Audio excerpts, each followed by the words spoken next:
With us now is Evan Shapiro. Welcome to the show, Evan. How are you? Good. How are you? Good. And where are you calling from today? I am in Manhattan, New York. Ah, there you go. New York, New York. We built a new studio here in Long Island. I have a couple of studios, but this is like a new environment that we built right during COVID, like as it was safe to Cool. kind of build a little bit at a time. So it's nice that you were able to chat with us today. You are known for being an educator and a forward thinker in our industry, in the industry of television. I went through a lot of your old videos back from like even 2014. People are always looking at you as a visionary of what you see. So can you tell us what you're currently seeing now? Like, where are we? Just checking in as an industry, and what do you see in the future?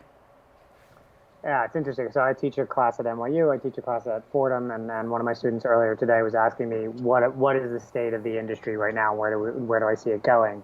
And a little while ago, I put out this map of the media universe, which kind of sizes all the companies that operate in the media, entertainment, and technology ecosphere.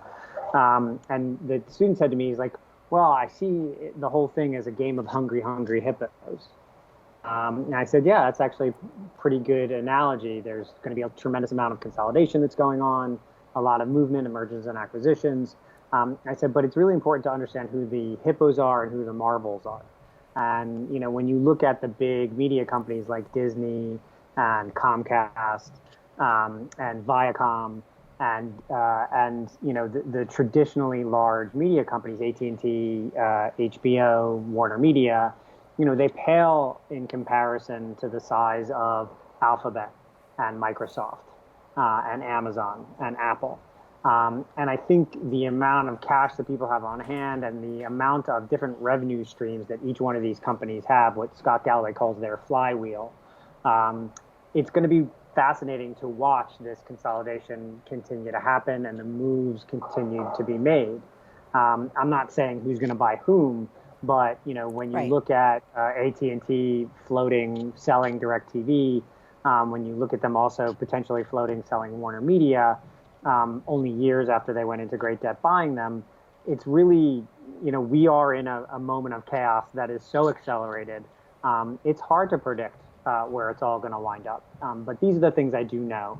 Disney reorganized their entire media infrastructure around streaming this week. HBO Max did the same thing inside Warner Media a couple weeks ago. NBC Universal is doing the same thing. Viacom is consolidating and centralizing everything. And so there are actually going to be fewer buyers of content because NBC is going to slim down the number of brands that they buy for or share content across a number of brands. It seems as if Viacom and Disney and Warner are going to do the same. So whereas, you know, 36 months ago, there were 2 or 3 dozen buyers for every television show, there are now, you know, really only 6 to 8. Wow. And the other major thing is in 2013, there were around 9 companies that controlled 90% of all professionally made television content in the world, or at least in the United States. Now there are probably only 7. And so, you know, this, regardless of what you think this means to you as a consumer, as a professional in the industry, I think it means that there's going to be, you know, fewer places to work and fewer places to sell content than there were just, you know, 24 months ago.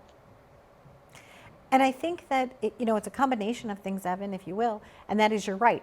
The big guys are getting like a smaller number, right? But I'm also seeing a lot of independent content producers, you know, just going out there and creating their own kind of content. But what they don't have is they don't have the lion's share of the market. Therefore, it's hard to make money in the industry because of the sponsors, right? Because everything's mostly sponsor driven.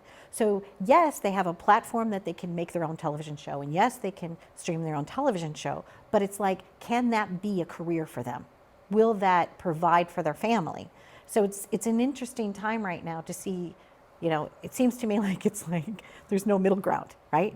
It's like the middle ground got eaten up in the, you know. Yes and no. So when you talk about professionally produced kind of high-end reality and scripted programming, absolutely. It's going to be very difficult the people who make money off of content that's produced that way are the ones who own the platforms, not necessarily the indie producers. That said, there are a lot of indie producers who can sell content. Lena Waithe is doing, and Reese Witherspoon are selling a ton of content right now. Right. And they are technically independent producers. They're making them for non-independent platforms. But yes, if you're talking about the kind of more not user-generated, but self-generated content like podcasts and web videos and things like that, really the only places to make money are Spotify makes money, Apple makes money, YouTube makes money, Facebook makes money. It's hard as an independent content creator to make a living. That said, when you look at things like Patreon, when you look at things like OnlyFans, which is, I know, not necessarily the kind of content all of us want to make, but when you look at the one-to-one relationships, revenue generators that artists are finding, a lot of them are beginning. A Cameo is another good one. So there are new revenue streams being born for the individual artists, and I think music, video, podcasting artists are going to continue to excel. Patreon is a wonderful platform. I think that they're generating. There are people making nice livings from that. 800-Pound Gorilla really changed the comedy album distribution business to one that actually generates money for comics, as opposed to a number of years ago where you would make an album and never see a dime. That's a very and good so point. I do think there are new revenue streams coming for the individual artists, and I think you have to keep an eye out for that. If you have 50,000 subscribers, if you have 10,000 subscribers paying $4 a month, that is about almost $1 million. It's just under $1 million of revenue per year. After you take out the VIG for the various different people, it's between $500,000 and $1 million. So the idea that you need to reach 10 million people with your album or your video or your podcast, I think is undercut by the idea that if you can reach the right 10,000 people, yes, you can really make a decent living. And that's not a bad scenario, for an artist who wants to say something, but doesn't necessarily have the bandwidth to knock it out of the park. On the flip side, I do think on the professionally big, high-end premium content, which we traditionally call television, I think it's going to be a slog. It's going to be a battle. And I think, I'm not saying independent producers can't do well, but there is going to be a real competition for eyeballs and dollars. The content bubble that was being built and described incredibly well by John Landgraf when he talked about peak TV all these years has burst. I think Disney Plus burst it last year, the arrival of Disney Plus. That said, I think everyone's going to blame it on COVID, and COVID definitely accelerated that burst in a way that I don't think any of us could have foreseen. But it's burst. We will not be making 500 plus scripted shows per year on a moving forward basis, and I don't know that we're going to be making them for the same dollars and cents per episode that we've been making them over the last couple of years. that makes perfect sense. You said that very well. Thanks. I guess that's kind of what I was talking about. You so have your mind wrapped around the scene, right? Like you must wake up thinking about it. What started, just a brief question here. What started your intense interest in this industry? Like what was the moment where you said, I'm all in? It was 1984. I was sitting in my living room and I was watching NBC, and they did a 2-night performance of Nicholas Nickleby, starring Roger Rees. And I was always a big TV fan. I watched MASH, I watched All in the Family, I watched Tom and Jerry, I watched, I grew up on Sesame Street. I was the first Sesame Street generation. I was a latchkey kid. I was the first latchkey kid generation. And so television was one of my parents. Unfortunately, it was one of my 2 parents. The third, we could talk about another time. But that night, because I was in theater in high school, I realized that I could actually do this as a living because it was tangible in a way that somehow, All in the Family wasn't, and Saturday Night Live wasn't. That seemed distant. And so it was that night I decided that I wanted to work in television. The interest that I have in studying it as a student really was born when I started teaching at NYU. I was at IFC at the time, and I was really enjoying it. But I was still really new to the industry. I'd only been in the industry about 8 or 9 years at that point.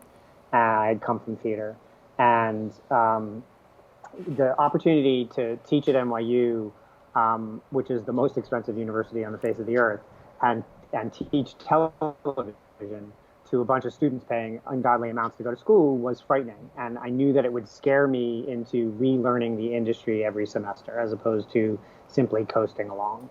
And that's really when I started to devour the content and really continue to build a thesis on an ongoing basis.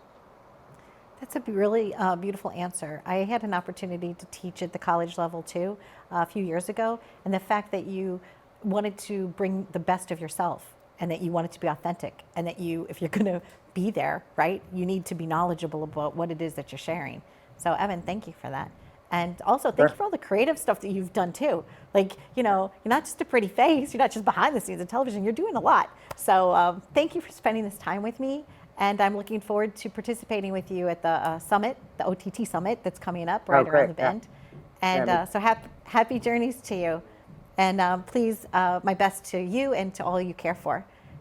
Cool, you too. Stay safe and be well. Thank you so much. Be well. Bye-bye. Thanks.